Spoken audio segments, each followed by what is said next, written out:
नमस्कार, आप देख रहे हैं SPN 9 न्यूज और मैं हूं आपके साथ मनीष कुमार सैनी।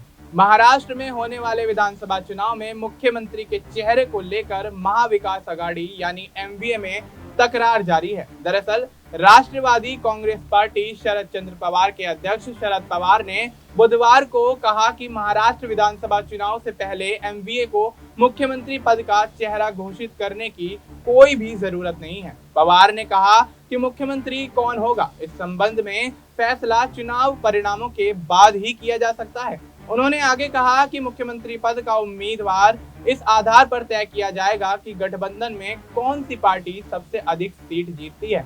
उन्होंने कहा कि वह चाहते हैं कि MVA सीट बंटवारे की प्रक्रिया को पूरी करे और जल्द से जल्द चुनाव प्रचार शुरू करे। उनके इस बयान पर महाराष्ट्र कांग्रेस के अध्यक्ष नाना पटोले ने भी समर्थन किया है। पटोले ने कहा कि चुनाव में हम महाविकास आघाड़ी के तौर पर ही जाएंगे और MVA ही हमारा संख्या बल होगा।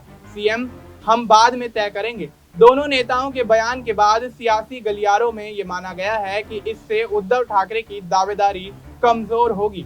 दरअसल MVA में शामिल शिवसेना UBT चुनाव पूर्व उद्धव ठाकरे को CM चेहरा बनाने की मांग कर रही है। इस बीच शिवसेना UBT के नेता और उद्धव ठाकरे के बेटे आदित्य ठाकरे ने कहा कि महाविकास आघाड़ी के 3 घटक दलों के बीच महाराष्ट्र के मुख्यमंत्री पद को लेकर कोई टकराव नहीं है। ठाकरे ने कहा कि विपक्षी गठबंधन का उद्देश्य शिवसेना, भारतीय जनता पार्टी और राष्ट्रवादी कांग्रेस पार्टी की मौजूदा सरकार को उखाड़ फेंकना है।